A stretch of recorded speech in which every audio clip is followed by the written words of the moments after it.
দেখুন, একটি বিষয় এই সরকারের আমলে নিয়োগ কি সঠিকভাবে হবে, সেরকম একটি বিষয় নিয়ে চারিদিকে চাঞ্চল্যকর তথ্য ছড়িয়ে চলেছে। কবে নিয়োগ হবে তারা তো নিয়োগ করছে না, কারণ তারা নিয়োগ নিয়ে কোনো মিটিংই করেননি। তো এরকম একটি বিষয়, মিটিং হওয়ার কথা ছিল, মিটিং হয়নি, এটা আপনারা সকলেই জানেন। তখন থেকেই স্টুডেন্টদের মধ্যে বা অ্যাসপিরেন্টদের মধ্যে একটা কিন্তু সন্দেহের বাতাবরণ তৈরি হয়েছে যে সত্যিই কি পরীক্ষাটি হবে, বা এসএসসি কী হবে, প্রাইমারি কী হবে, বা অন্য অন্য পরীক্ষাগুলো কী হবে। তো আপনারা জানেন এই গভর্নমেন্ট ক্ষমতায় আসার সবেমাত্র 1 মাস অতিক্রান্ত হচ্ছে। তো 1 মাসের মধ্যে সমস্ত কিছু ম্যাজিকের মতো করে ফেলবে, এটা কোনো গভর্নমেন্টের কাছে আশা করা যায় না।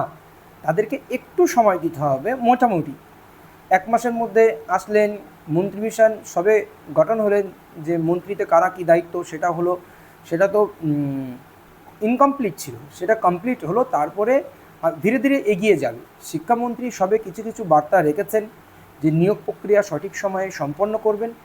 এইবার বিষয় হলো যে কেন করছে না। আপনারা দেখেছেন যে চারিদিকে এসসি এসটি ওবিসি সার্টিফিকেট ভুয়ো বা ওবিসি সার্টিফিকেট বাতিল হওয়া, এই সংক্রান্ত একাধিক প্রশাসনিক সমস্যা কিন্তু চারিদিকে তৈরি হয়েছে। সেই এসসি এসটি সার্টিফিকেট ভেরিফিকেশান চলছে, বা চারিদিকে যে নিয়োগ সংক্রান্ত যে সমস্যাগুলো আছে, বা কমিটি গঠন, অ্যাডহক কমিটি তৈরি, যেখানে ফাঁক ফোকর আছে, সব কিছু পূরণ করেই যাতে মামলায় না যায়, তারপরে কিন্তু এনারা নিয়োগ প্রক্রিয়া শুরু করবেন। এটা কিন্তু ভিতরের খবর আপনাদেরকে দিলাম। অবশ্যই নিয়োগ প্রক্রিয়া করাবেন, কিন্তু আপনারা যদি বলেন যে ম্যাজিকের মতো সব করিয়ে দেবে এক্ষুনি, তেমনটা নয়। এবার হচ্ছে আপনারা একটা জিনিস বলছেন যে প্রাইমারি পরীক্ষা বা চলতি এসএসসি পরীক্ষা এগুলো কি বাতিল হবে।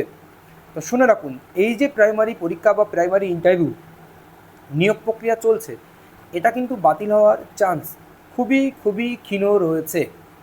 কেন এমনটা আমি জোর দিয়ে বলছি, কারণ যে নিয়োগ প্রক্রিয়া অনেকটা ধাপ পেরিয়ে আসে, সেখানে নতুন করে শুরু করা মানে গভর্নমেন্টের নিকট অনেক সময় অপচয় বা টাকার অপচয় হতে পারে।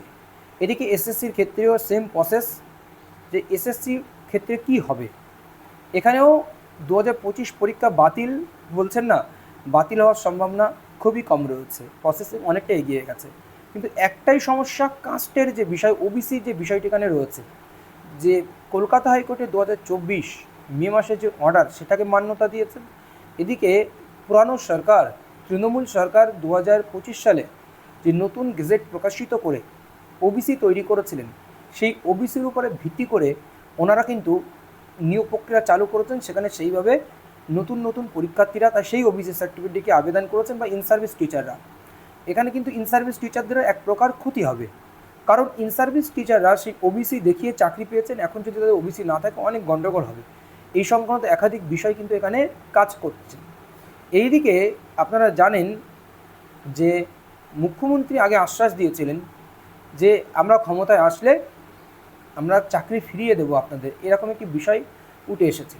তো এই হচ্ছে শিক্ষা নিয়োগ বা সংক্রান্ত বিষয়গুলো উঠছে, সব কিছু ফাঁকফোকরগুলো আঁটোসাঁটো করেই মাঠে নামবেন, আর নিয়োগ প্রক্রিয়া হবে।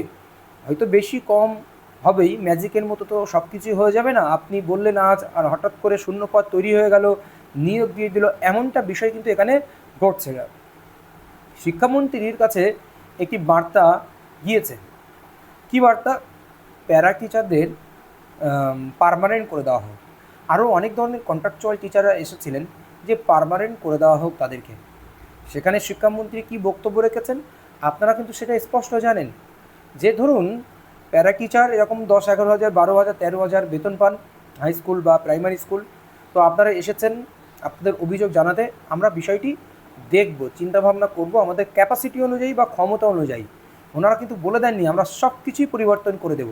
কোনো সরকার বলতে পারেন না। অবশ্যই এটা বলবো, প্রত্যেকটা সরকার একটা এজেন্ডা থাকে, সেই এজেন্ডা কতটা পূরণ হয় সেটা দেখার থাকে। এইবারও শিক্ষামন্ত্রীর উত্তর ছিল কি, ধরুন আমি এক্ষুনি সব কন্ট্রাকচুয়াল প্যারা টিচার যারা রয়েছে তাদেরকে আমি পার্মানেন্ট করে দিলাম। দেখবেন হঠাৎ করে একদিনের মধ্যে 50 লক্ষটা হয়ে গেছে। সেটা পরিকল্পনাহীন কাজ করা এই মুহূর্তে সম্ভব নয়, এটা পরিকল্পনা মাফিক করা উচিত, তিনি সেটা বলেন। সেই জন্য হঠাৎ করে আপনারা যে আশা করছেন যে নতুন গভর্নমেন্ট এসেছেন, যে বিজেপি সরকার ক্ষমতায় বসে গেছেন, আর সব নিয়োগ প্রক্রিয়া মেশিনের মতো বা ম্যাজিকের মতো হয়ে যাবে সেই আশা ছাড়ুন। কারণ গভর্নমেন্ট ক্ষমতায় এসেছে, তাদের অনেক ধরনের প্রকল্পের সঙ্গে আপোষ করতে হচ্ছে বা অনেক কিছুই আপোষ করতে হচ্ছে। আপনারা দেখেছেন অন্নপূর্ণা যোজনা, যুবশক্তি, বিভিন্ন ভাতা রিলেটেড কার্যক্রিয়া সব কিছু কিন্তু মডিফিকেশান চলছে। সেই জন্য আপনি নিয়োগ প্রক্রিয়ায় আহামরি কিছু যে পাবেন তেমনটা এই মুহূর্তে পাচ্ছেন না, কিন্তু নিয়োগ প্রক্রিয়া চলবে। আমাদের বর্তমান শিক্ষামন্ত্রী আশ্বাস দিয়েছেন যে প্রতি বছর এসএসসি হবে, যেমন পরীক্ষা হতো। ছেলেমেয়েরা পড়াশুনো করবে, পড়াশুনো ভুলে গিয়েছিল যে পড়াশুনো করলে চাকরি পাই সেটা শিখবে। কারণ আমাদের বর্তমান স্কুল শিক্ষামন্ত্রী উনি একজন হাই স্কুল হেডমাস্টার, উনি শিক্ষার মর্যাদা বোঝেন, শিক্ষকদের মর্যাদা বোঝেন। আমরা ওনার প্রতি অবশ্যই ভরসা রাখব। ধন্যবাদ, গুরুত্বপূর্ণ তথ্য আপনাদের সঙ্গে শেয়ার করলাম। ভালো লাগলে অবশ্যই আপনারা কমেন্ট করবেন, জানাবেন, আপনাদের মতামত শেয়ার করবেন, আর পজিটিভ থাকবেন, আর সকলেই পড়াশোনা করুন। ধন্যবাদ।